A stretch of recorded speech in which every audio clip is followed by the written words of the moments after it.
The IROC Series is officially back, and Matt DeBenedetto wants to drive for Viking Motorsports full-time in 2025.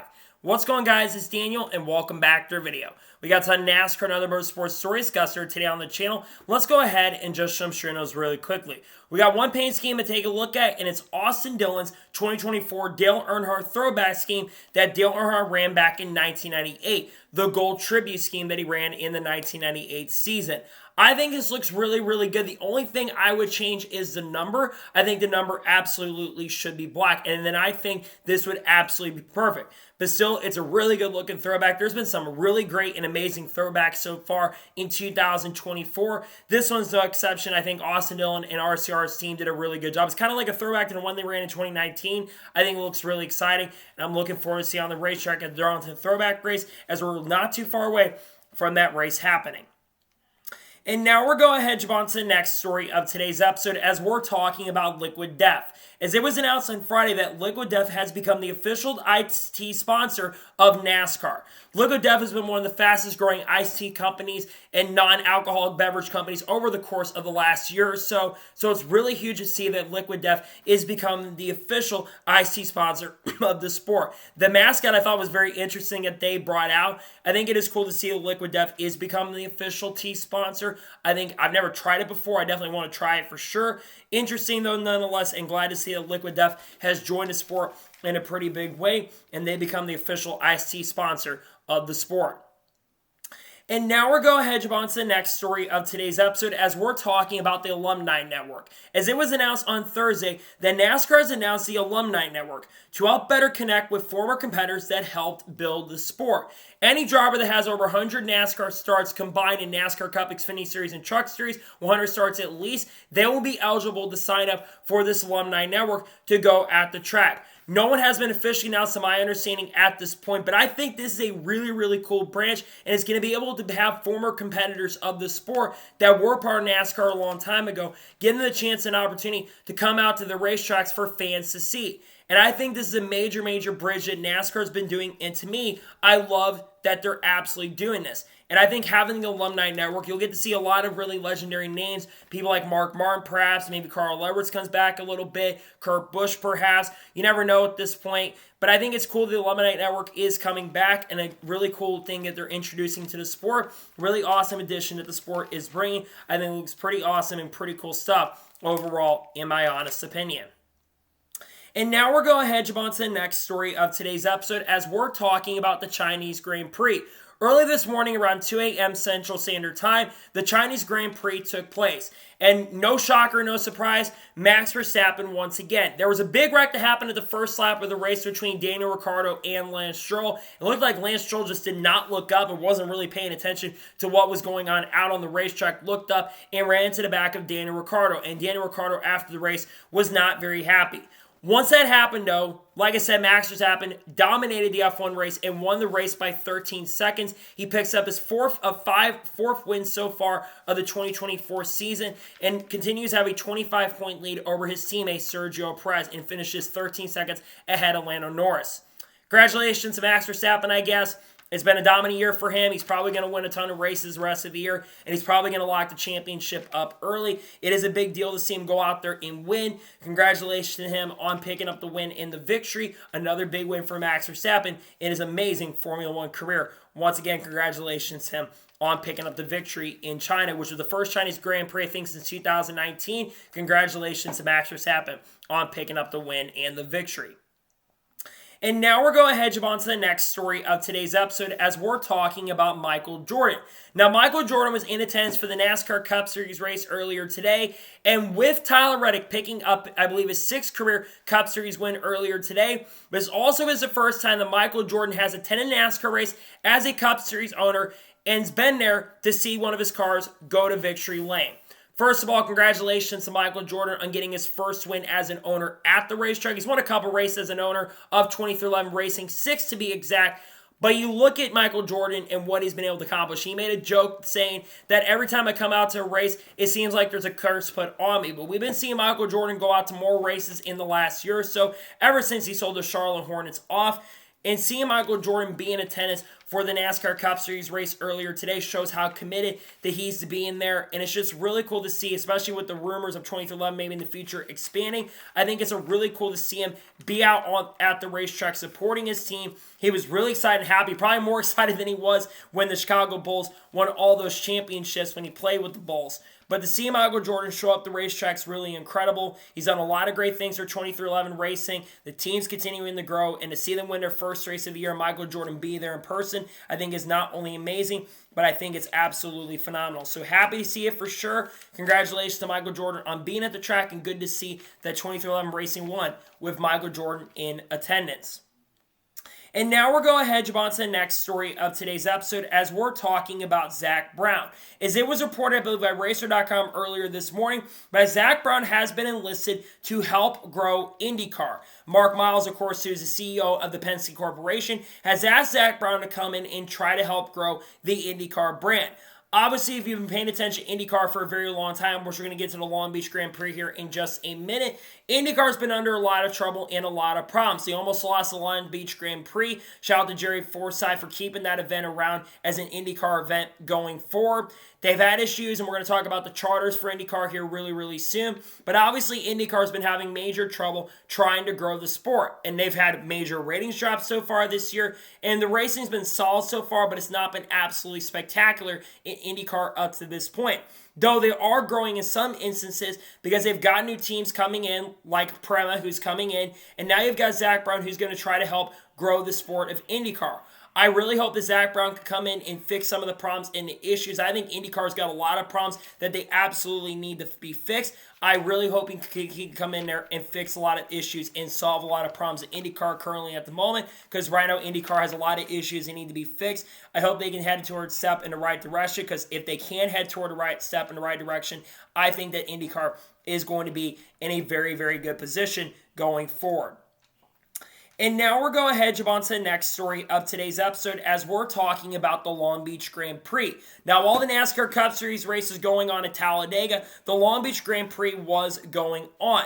And it turned to a very interesting race. Scott Dixon, who's known for being a master of saving fuel and being able to go long on his tires, was able to hold off a hard-charging Joseph Newgarden, I believe Alex Palou, to pick up his first win of the 2024 season. I believe his second ever Long Beach win. Congratulations, Scott Dixon, on picking up the victory. Scott Dixon has been off to a very solid start in 2024, though he did not make the main event at Thermal Club. It's a great bounce back from the Thermal Club race, and I think that Scott Dixon is primed to try to go out there and win his 7th title in championship this year. And I think Scott Dixon's got a really good chance and opportunity. Ganassi's always really, really strong. And to see that Scott Dixon can go out there and do what he's been able to accomplish in his career and to get another Long Beach win, I think is absolutely phenomenal. So once again, nonetheless, congratulations, Scott Dixon, on winning the Long Beach Grand Prix. A pretty huge and massive and great accomplishment for him in his career. Congratulations to him on winning the Long Beach Grand Prix. He absolutely deserved it, and I'm really happy to see him be able to perform very, very well in the Long Beach Grand Prix and pick up the win. And now we're going ahead, jump on to the next story of today's episode as we're talking about the Indy 500. There's a lot of talk going on that guaranteed chartered entries are going to become a thing in Indianapolis or for IndyCar. And there's been a lot of people wondering if guaranteed entries are going to be a thing for the Indianapolis 500, and that could break tradition. It sounds like, though, that guaranteed entries will not be a thing for the Indy 500, according I think, to Bruce Hickey on Twitter. This is really a good thing, in my opinion. Apparently, Mark Miles sat down with a ton of reporters in the industry of IndyCar and confirmed that guaranteed entries will not be a thing for the Indianapolis 500. That is what I want to see. I think, as much as I don't think it's a bad idea to have a charter system so teams can be guaranteed into these races, I think you got to at least have the Indy 500 keep the traditional sake of where the fastest 33 cars get to run the Indy 500. So I am overall happy to see that they're making the right decision here, where they're going to go ahead and make sure that the fastest 33 cars make the show. That's how the Indy 500 should be. We had the problem 30 years ago when they had, I think, the top 25 guaranteed in back, the 25-8 rule, and that really did not work out very well for IndyCar. So I'm really glad to see that they are making the right decision here to not have guaranteed entries. Again, IndyCar is trying to really get the fan back and are trying to bring the fans back overall. If they had guaranteed entries for the Indy 500, I think a lot of fans would have gone away. So I am very happy to see this, and I think this is really huge and good for the sport, and I'm glad to see at least they're making a good decision here. It's not a perfect decision, but I think at least it's a good decision here that they're going ahead and not having guaranteed entries for the Indianapolis 500. And now we're going ahead, jump on to the next story of today's episode as we're talking about Kurt Busch. As Skew Car put on Twitter, and if you watched the ARCA broadcast yesterday, Kurt Busch was spot on the ARCA broadcast talking to James Fitch and congratulating him with his son, Jake Finch, picking up the victory lane. Kurt was going to talk to James Finch. I'm really glad to see the Kurt Busch at least at the racetrack, and he's actually spotted at the Cup race earlier today. So it looks like Kurt Busch is going to be at the racetrack a lot more. I think he was at Circuit Americas as well. There's obviously been some conversations from some people saying that maybe Kurt Busch could make a return to the sport, but obviously that's up to Kurt Busch if he wants to make a return. But I am at least glad to see that Kurt Busch is showing up to the racetrack a lot more frequently, and he's being there. Because the more he's at the racetrack, the better it is for a lot of people. Obviously, as of now, Kurt Busch is retired at this point, but I think a lot of fans, including myself, want to see at least Kurt Busch come out of retirement and run a one-off or two. I think it'd be cool for him now that I have that opportunity to go ahead and do that. So to me, I'm very happy to see that Kurt Busch is showing up. Granted, I wish he was there to race. It's disappointing that he's not going to be able to race at the moment, but he's still got to be medically cleared from doctors, to my understanding, for him to have the chance and opportunity in race. But nonetheless, I'm happy to see this, and I'm glad to see at least as of now, Kurt Busch is showing up to racetracks and being there. Happy to see this and glad to see that he was spotted today and yesterday at Talladega Superspeedway.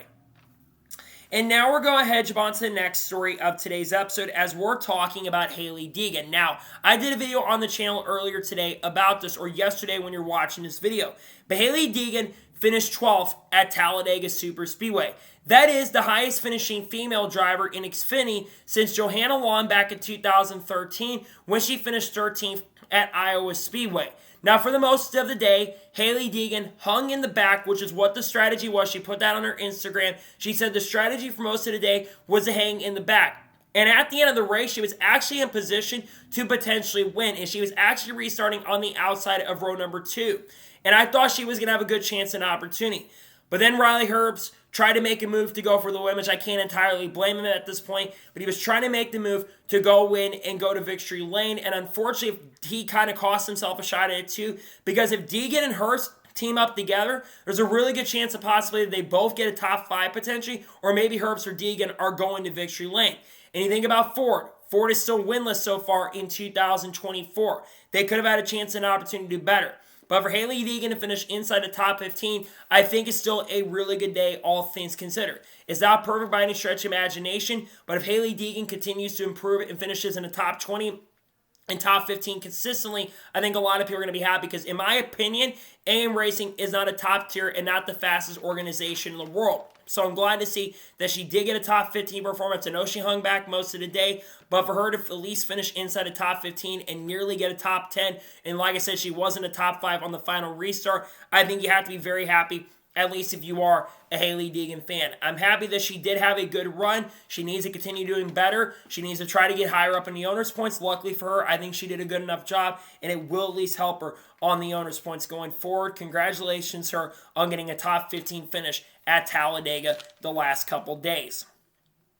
And now we're going ahead, jump on to the next story of today's episode as we're talking about Shane Van Gisbergen. Now, I did a video on Shane Van Gisbergen yesterday, did a video on both his races at Talladega, actually, but we're talking about his Oval Cup debut from yesterday at Talladega. As Shane Van Gisbergen finished 28th in his Oval Cup debut at Talladega Superspeedway. Now, yes, he did cross the line in 28th place. However, in my opinion, Shane Van Gisbergen ran a lot better than 28th most of the day. He was up front a majority of the race, and he thanked Wendy's, and I think even Red Bull as well, he thanked them for giving him the opportunity to run this weekend. And I think Shane Van Gisbergen overall did a really good and solid job throughout the event. He led a few laps in the race. He was up front a ton of the event. Unfortunately, near the end of the race, he was starting to make moves up to the outside with around 5 laps to go, and he was getting a really great run, and then Ty Gibbs and Kyle Busch go up to the third lane, and they slow the third lane down, and they lose a ton of ground, and Shane Van Gisbergen, I think, loses the draft because of it and crosses the line in 28th place. The thing is, I think SVG has been impressing so far in 2024. His next scheduled Cup Series race, I believe, is at Charlotte in a couple weeks, about a month from now. But he will be running the Xfinity Series race at Dover, which I think he might have a chance and opportunity. A lot of road course drivers, I think, have ran pretty good at Dover in the past, so I think it could help him this weekend. But again, I think Shane Van Gisbergen did a very solid job. I know the finish will not reflect on how well he ran, in my opinion, but at least finish on a lead lap, complete laps, because ultimately the goal for SVG is not to go out there and win races. It's to go out there and try to finish as many laps as possible and complete it, because next year he's probably going to end up being in the Cup Series. So I'm glad that he had a really, really good run yesterday. Finishing in the top 30 is a very good run, and glad to see that he did end up having a really strong run yesterday at Talladega Superspeedway inside the top 30. I think finishing in the top 30 is pretty good, all things considered. And now we're going to jump on to the next story of today's episode, as we're talking about Frankie Munz. Now, Frankie Munz made his return behind the wheel for the first time since Phoenix, yet a couple days ago at Talladega Superspeedway, driving the 30 car for Rhett Jones Racing. For most of the day, Frankie Munz ran very, very well, ran inside the top 5 for the first half of the event, then got trapped farther back, and I think he finished inside the top 10 or inside the top 15 by the end of the race. Now, he was speaking to reporters from front stretch yesterday, and he confirms he'll likely be back in the Xfinity Series to run some more ARCA races in 2024. There was a lot of chatter reports earlier this year that Frankie Munz was going to be buying an ownership stake in Joey Gase Motorsports, and it was going to be called Munz Gase Motorsports, and he was supposed to make quite a few starts with the team this year. I'm still not entirely sure at this point if he is going to be driving for Joey Gase this year. I really hope he gets a chance and an opportunity to run more Xfinity Series races, which, like I said, it does sound like he is going to make some more Xfinity Series starts in 2024. The question is going to be how many races that he runs, because we've got some races coming up really soon. I know Akinori Ogata has got some races scheduled this year with Joey Gase Motorsports, so the number of races is definitely dwindling. Nonetheless, I'm happy to see that Frankie Munz is going to be back in the Xfinity Series, because Frankie being in the field and running up front, I think is the ultimate goal for him, because I think he wants to run and do the best he can. I just love seeing guys like Frankie come out and run really well. I want to see him have a good performance, and it's just cool to see that Frankie is really into this, because a lot of people didn't think Frankie Munz was going to take this seriously, but I think Frankie has really taken this seriously, and I think he's done absolutely amazing and really good job so far racing there. He finished 4th last year in the standings in ARCA, and he's had some runs in Xfinity up to this point, but I think ultimately he wants to be in Xfinity, he wants to get better, and he wants to show a lot of improvement, and so far, in my opinion, I think Frankie Munz has been doing a good job at that. Like I said, I really hope he gets a chance and an opportunity once again to run in the series. It sounds like he is going to make some more Xfinity Series starts. My guess is at this point, he's probably going to be running for Joey Gase Motorsports later this year. And now we're going to jump on to the next story of today's episode, as we're talking about Erik Jones. Now, if you watched the NASCAR Cup Series race earlier this evening at Talladega Superspeedway, you saw the really vicious and bad crash that took place going into turn number 3. All the Toyotas were hooked up really, really well, and all of a sudden, they just had a ton of bad pushes, and they ended up all crashing into the outside wall. One of those drivers that ended up getting involved in the wreck was Erik Jones, and on the radio, he was complaining of his back hurting really, really bad. But with the adrenaline, he said after getting out of the infield care center, he said that he was fine, he was just a little sore. Then a couple hours later, it was reported by NASCAR that Erik Jones returned to the infield care center and has been transported as of now to a local hospital. Really scary situation. Obviously, that was a very, very dangerous, one of the hardest hits I've seen so far in the next-gen era. We've seen that with a lot of other cars, though, and it has resulted in back injuries. And I'm a little worried that this is going to be a back injury for Erik Jones. I'm really wishing the best for Erik Jones, and I am really hoping for a speedy recovery for him, because I'm not entirely sure what's going to happen at this point. We still has it now, and probably by the time you guys watch this video, there will be updates on what's going on with Erik Jones. But again, I'm really hoping for the best, and I'm praying for the best at this point for Erik Jones. It was a very dangerous hit, and I got to give Erik Jones a lot of props for not waiting like a couple days after and instantly within the first 2 to 3 hours after the wreck, basically going back to the infield care center and sending yourself to the hospital just to do like further evaluation. Again, we'll probably have more information as time goes on, and if more information does come out, we'll probably put an update on this or talk about it later in the week. It'll be very interesting to see if he does run this upcoming week at Dover. I'm worried he's not going to run. And the big question is going to be who probably replaces him for that time if he doesn't race at Dover. My best guess is likely Corey Heim, considering that Corey Heim is basically a reserve driver for Legacy in 20-11. I think more than likely it'll be one of those guys, him or maybe Chandler Smith perhaps, getting the chance and opportunity to drive. Nonetheless, wishing the best for Erik Jones, wishing the best of luck, and hopefully it's not too serious, and hopefully he'll be back at the racetrack relatively soon and as soon as possible. But again, a very scary wreck and a very scary situation earlier today at Talladega Superspeedway. And now we're going ahead, jump on to the next story of today's episode as we're talking about Ryan Blaney and Ryan Prix. Now, if you watched the NASCAR Cup Series race at Texas Motor Speedway last week, you saw the wreck between Ryan Prix and Ryan Blaney. Now, both of them spoke on the incident that took place yesterday on Saturday at the media, and they basically have confirmed that they've spoken on the incident together and everything is good. In fact, I think it was Ryan Prix who showed a photo of Ryan Blaney and him basically toasting marshmallows at a Ford event over the week, and they say everything is good. Earlier this week, Ryan Blaney said that he didn't deserve to get dumped completely, but he was kind of expecting that Ryan Prix was going to be giving payback. First of all, I'm glad to see that both Ryan Prix and Ryan Blaney are on good terms. They've kind of been on good terms, and I think Ryan Prix and Ryan Blaney even said that to the media this weekend as well. They've really never been on bad terms before, and they've raced each other with a lot of respect coming up to the ranks and racing against each other because a lot of these drivers are really, really good friends, and they race well together most of the time unless you're Ross Chastain. But I'm not surprised to see that both of them, because they are both Ford drivers and they're from the same manufacturer. Obviously, it's unknown if Stewart-Haas Racing is going to be a Ford next year in 2025, and Ryan Prix might be gone from Ford at the end of the season or might be with a different Ford team. That could certainly be a possibility. But to me, I'm really glad to see that both of them are at least on good terms because I don't want to see two drivers from the same manufacturer having issues because I think that for them, they want to race as well together as possible. So again, I'm at least glad to see that both of them are on good terms. They're on speaking terms and there's really no tension and no issues from the incident wreck and they can move on and work together going forward because both teams have shown some speed, but the Fords still have not won up to this point. And I really hope that they can find a way overall to not have any more issues going forward and they can just focus on performing. And now we're going ahead, jump on to the next story of today's episode as we're talking about NASCAR on Fox. Now, this has been getting a lot of talk and traction over the course of the last couple of weeks. But we need to talk about NASCAR on Fox. I have been planning to make a video talking about them, but I might still make a video talking about NASCAR on Fox, but I want to talk about them right now. NASCAR on Fox, in my opinion, is really, really bad. There's a lot of major issues. The one thing I want to say is that the booth and the pit reporters are the good thing about Fox currently at the moment. Everything else outside of it is just not good. The production is absolutely terrible. The direction of these broadcasts is absolutely terrible. It's a joke. The cartoon characters to missing moments. We've missed almost half the wrecks so far this year in 2024. I think we've missed 2/3 of the wrecks so far this year, if I'm not mistaken. And then on top of that as well, so many commercials during the Cup Series race today at Talladega. I get that they have to get paid, but you got to place them in better positions. There were almost 20 full-screen commercials or something like that in this race. A ton of side-by-side. Like a third of this race was run under commercial.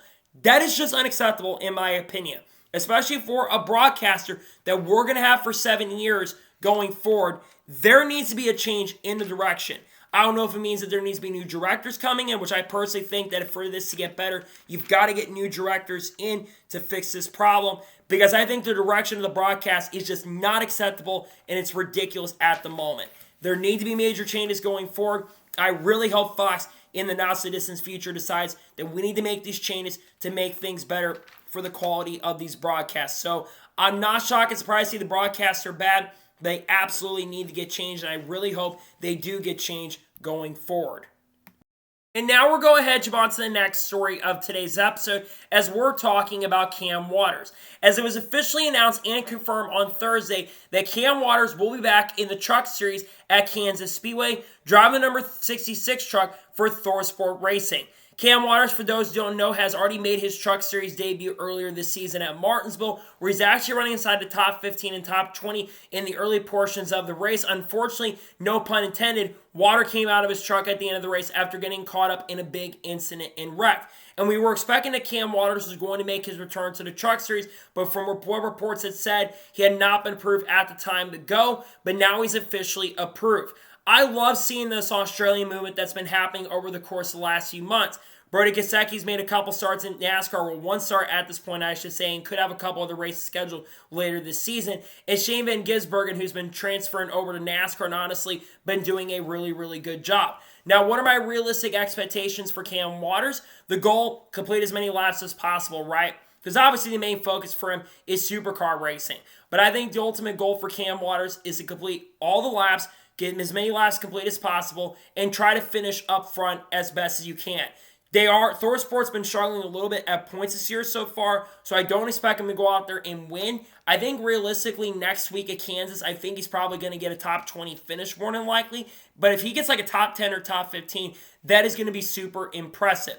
But I love seeing the Australian movement, and I'm glad to see, like I said, that Cam Waters is officially back in the Truck Series in the number 66 truck. Trady is going to be the sponsor. I would love to see more international presence come over to sport, and I really hope at some point Erebus or some organization like AAA Engineering decides to come over full-time and race in the Xfinity Series or Cup Series at some point. It'd be really cool for that. Shout out to Breakcar for talking about that team. Nonetheless, I'm really happy to see that Cam Waters is coming back, and I really hope he can do a really good job with ThorSport Racing at Kansas, because I think he's got a lot of talent and a lot of capabilities to run up front. And now we're going ahead, jump on to the next story of today's episode as we're talking about the charter agreement. Now, we talked about the charter agreement on Thursday because there was a report that came out from Sports Business Journal that Steve O'Donnell told multiple people at a Sports Business Journal conference that they were really close to getting the charter agreement finalized and done. Well, over the weekend, Denny Hamlin and Brad Keselowski actually contradicted what Steve O'Donnell said, where Denny Hamlin says that basically it's more positive messaging than anything else. And Brad Keselowski said he is not aware that a charter agreement has been finalized or done at this point. Denny Hamlin is always one of the more outspoken people when it comes to the charter agreement. I'm not surprised or shocked to see that he's basically calling out Steve O'Donnell for the BS, in my opinion, because I don't think the charter agreement is fully done. Now, do I think there is a chance that the charter agreement is getting closer to being done? Yeah, I do think there's a chance it's probably getting a little closer to being done, but I don't think the charter agreement is fully finalized at this point. Again, what Denny Hamlin said, there's 4 key areas that need to be done for this charter agreement to be done. So what is going on? So the teams, they want more of the TV revenue. Apparently, from what we heard a couple months ago, the teams don't even have, in the NASCAR, don't have enough of the same calculations, which is why they're having a hard time with the TV revenue. They're wanting at least half, or like 55% of that TV revenue. The tracks are really not wanting to give up that TV revenue. They're wanting to go up because currently the teams get 25%, tracks get 65%, and NASCAR gets 10%. The teams are wanting around that 45 to 50% range. The other big thing is the charters being official. They don't want the charter system going away. And I would have said a few years ago, you get rid of the charter system. But charters have become so expensive now, with around $40 million, so there is a chance that value could drop a little bit this year, because there's rumors, like I said, of Stewart-Haas Racing potentially downsizing, and they may sell their charters for a little cheaper. We saw Live Fast Motorsports sell their charter to Spire for $40 million. They don't want to give up these charters because of how much money there is. And if the charter agreement is not finalized by February of next year for the Daytona 500, NASCAR can just go ahead and revoke it. The teams, I completely understand why they want this to become permanent. And I understand NASCAR's position. They're looking at the economy and stuff because things can completely change.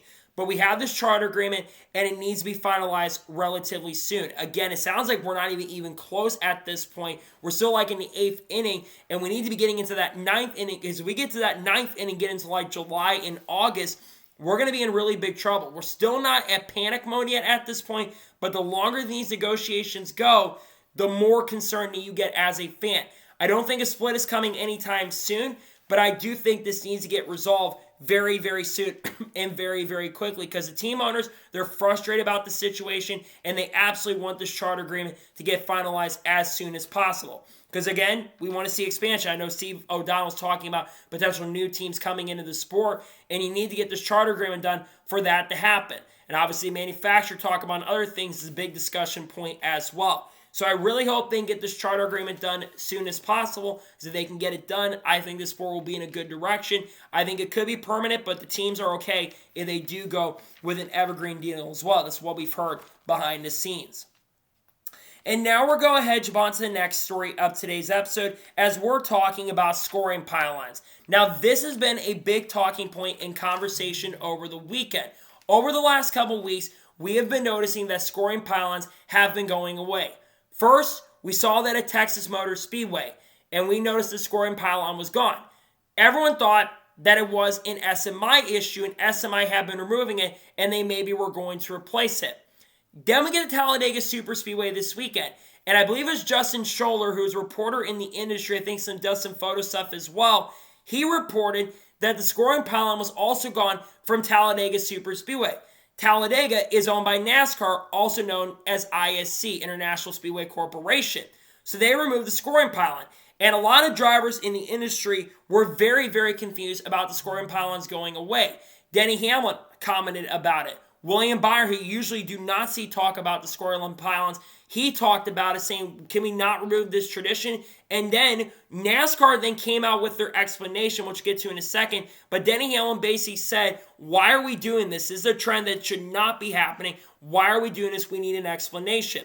Well, then, later that evening, NASCAR came out with their own explanation, and they basically said that it was getting out of date. The bulbs were basically getting out of date, and they basically were telling the fans to use the video boards and use the NASCAR app.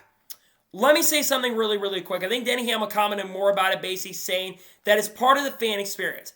And I think that's a big thing we need to talk about. I do not know why NASCAR is trying to remove part of the fan experience, because scoring pylons, in my opinion, are part of the fan experience. You can look up at most scoring pylons, and you can go from first all the way down to 20th to 25th. Even at Indianapolis, I think you can go from first to like 30th. You can see a majority of the field when you have the scoring pylons. You don't have to go on your phone. What I think NASCAR fails to realize is, one, those video boards, especially at Talladega, are half a mile away. And unless you have extremely amazing and great vision, which some of us do have great vision, but if you have like insanely great vision, you're going to have a really difficult time seeing those video boards. And a lot of those video boards only show the top 5. They don't show the full field, and it hurts the race experience. Let's get to the other excuse that NASCAR said, the NASCAR app. I hate to break it to NASCAR, but at most tracks right now, Wi-Fi is terrible. Outside of Daytona and maybe a couple other races like Phoenix, the Wi-Fi at a lot of these tracks is a joke, especially at Talladega Superspeedway. And you're telling me that you're forcing 100,000 people, because there were over 100,000 people that were at Talladega this weekend, by the way, mind you, and you're basically telling those fans, we're just getting rid of the scoring pylons because it's in the way, and we're going to put a pickleball court out in that area, because from what we've heard, a pickleball court was put in that area, by the way. That is just lazy on NASCAR's end to remove something and not replace it. Now, if NASCAR had come out and said that they were immediately replacing them with new LED lighting systems, I don't think the fans would be frustrated. But NASCAR has been taking away from the fan experience so much, and those scoring pylons, like I mentioned a second ago, are part of the fan experience. And I really hope, in NASCAR, apparently, according to multiple reporters, they said that they didn't think it was going to be that big of a deal. What do you expect? It's part of the fan experience. Fans really did not know what was going on last week at Texas Motor Speedway, and they really didn't know what the running order was because they didn't have the goddamn scoring pylon over there. To me, this is ridiculous, and they need to bring them back. I don't know why this is a trend all of a sudden recently, but I really hope this is a trend that does not continue for other tracks going forward. I get that some things have to change, but getting rid of scoreline pylons for changing the sport is not the solution. I really hope this is temporary and they're going to bring it back in the future, because I will quit complaining about it if this is just temporary. But right now, I don't know what they're doing. It seems like they don't care in certain instances, and I really hope that this is not a move to try to shortcut and save a little money. Because it seems like they're trying to save money, but they're not doing the right things when it comes to saving money, in my honest opinion. And now we'll go ahead and jump on to the next major story of today's episode as we're talking about Kyle Busch. Now, after the NASCAR Cup Series race at Talladega Superspeedway, Kyle Busch took to Twitter, and he was not very happy about the racing. He called out the next-gen car, basically saying, you try to make a move for the win, you're going to finish last. You stay in your position, you're going to finish in position. You can't really go for the win. And basically then said that the next-gen car sucks.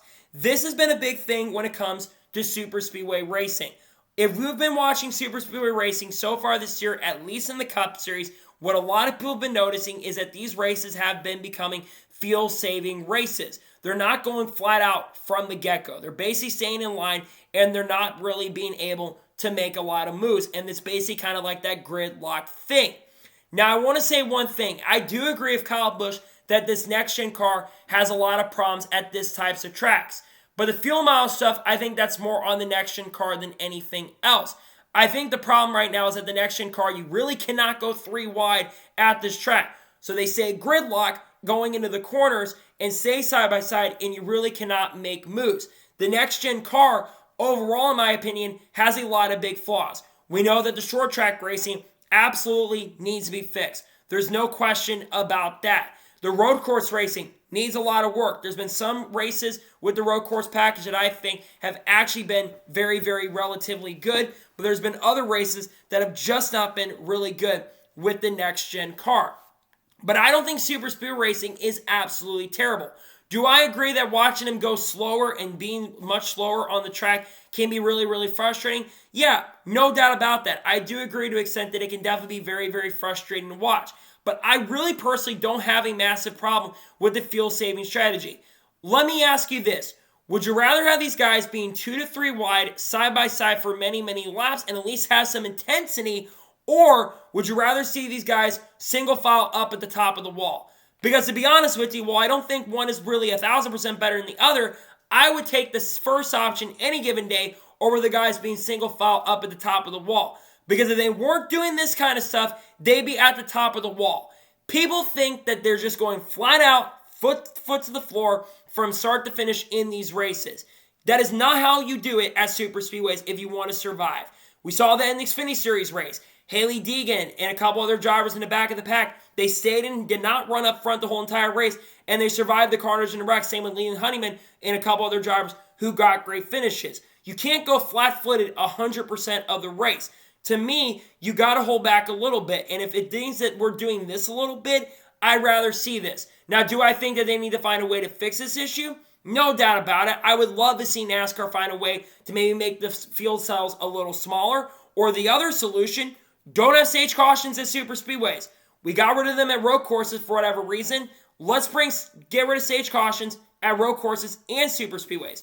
You're going to have more intensity. Yes, you might see some field saving, but not as much as other times.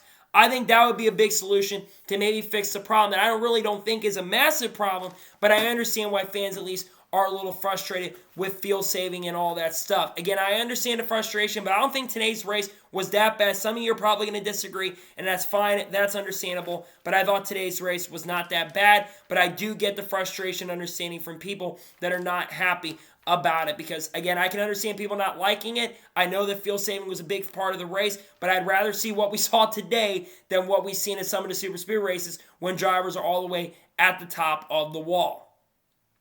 And now we'll go ahead and jump on to the first of 2 major stories in today's episode as we're talking about Matt DeBenedetto. Now, Matt DeBenedetto scored his first top 10 in 2024 in the NASCAR Xfinity Series, driving number 38 car for Viking Motorsports. A really great finish for him.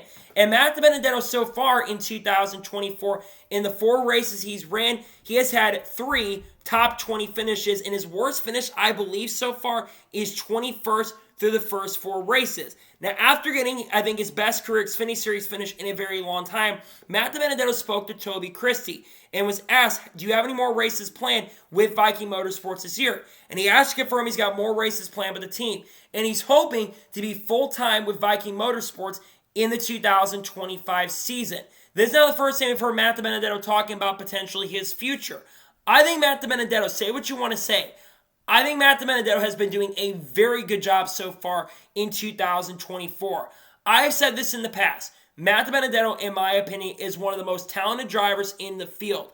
I don't think he's like a Kyle Larson or a Kyle Busch level talent, or drivers like Carl Edwards back in the day or Kurt Busch back in the day were at that level. But I would say that he is extremely talented and really in that great level. He almost drove for Kaulig Racing this season. People forget he nearly drove for Kaulig Racing this year, but a sponsor deal fell through because I think the Kaulig team really believed in him and they thought he had the talent to get behind the wheel. Obviously, the sponsor deal fell through. We thought there was a chance he'd be driving for them at some point in Cup. I don't think that's going to be happening this year. Unfortunately, though, there are still a few races that are available. But going back to potentially driving full-time for Viking Motorsports, I would love to see Matt DeBenedetto drive full-time with this team next year.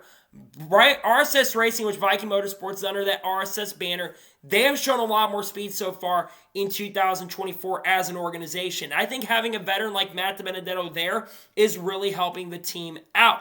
And like I said, I think if Matt DeBenedetto drives full-time for them in 2025, because I think it sounds like they're going to try to have him full-time in 2025, I think the ultimate goal is to make every single race. And you look at the owner's points situation too, Matt DeBenedetto right now is sitting in 33rd in the owner's points. The team is. They were missing races at the start of the season. They're in a good position. If they continue the pace and speed they've had, they're in a very good position to run and get up front. He's got one more race currently scheduled for the team, but I think he's going to have more races as a matter of fact, and they've been doing a really good job. And if this team wants to continue building up, Matt DeBenedetto, in my opinion, is absolutely the way to go. And I really hope he does get to run full-time with Viking Motorsports next season, because I think he's been doing overall a very good job with the team this year. Like I said, going into the story, he's had 3 top 20 finishes. He's been very impressive so far to start off the year, because that 38 car was filling the qualified races. So to see Matt DeBenedetto performing as well as he has been performing, I think if you are a fan of his, he's really good. He made the playoffs in trucks last year, by the way, with Rackley. Meanwhile, Ty Dillon really hasn't done much. And the guy that had replaced Matt DeBenedetto has only scored 5 top 10 finishes, because he did get a top 10 earlier today at Talladega, which is good for Harrison Burton to finally have a good run for once. But still, the good runs for Matt DeBenedetto so far, finishing inside the top 10. And like I said, I really do hope he gets a chance and opportunity to be full-time with Viking Motorsports in the 2024 season. He's not a bad guy. He's got a ton of talent. And in my personal opinion, he deserves to be full-time with Viking Motorsports in the 2025 season. Will it happen? We'll have to wait and see. But I think he's got the talent. I think he's got the capabilities. And I really hope that Viking Motorsports can make the right decision and put Matt DeBenedetto full-time. I think if the sponsorship stays with them, I know they're trying to get some outside sponsors. They had a new sponsor for this weekend. I think it's like Unicorn sponsorship. And I think it's just good to see that Matt DeBenedetto is doing the best he can so far. I hope he's full-time with Viking next year, because I think he would be a playoff threat if he remains with the team for 2024 and through 2025 as well. I hope he does get to run full-time with them in 2025. And now we're going ahead, jump on to the final major story of today's episode, as we're talking about IROC. Now, I did a special video talking about IROC making its comeback, but it was announced on Friday early morning that IROC is officially coming back for the first time in nearly 20 years. On July 19th through 20th, at this festival, it's going to be happening at Lime Rock Park. The IROC Series is going to have a demonstration race. Former IROC drivers are going to be there, and former IROC cars are going to be there as well. Like I mentioned a second ago, the IROC Series has not been around since 2006. The last time they raced was 2006, when Crown Royal solely pulled out at the end of 2006 and they lost their manufacturer support. That's why IROC sadly shut down. Obviously, Ray Abraham has been teasing a return. It was announced around my birthday earlier this year that IROC was going to be making a return this year. But we didn't know exactly when they were going to be returning. Now, obviously, this could lead IROC to going full-time in 2025. TV schedules have not been announced at this point where this is going to be televised, because I do expect that this is going to be televised on a network.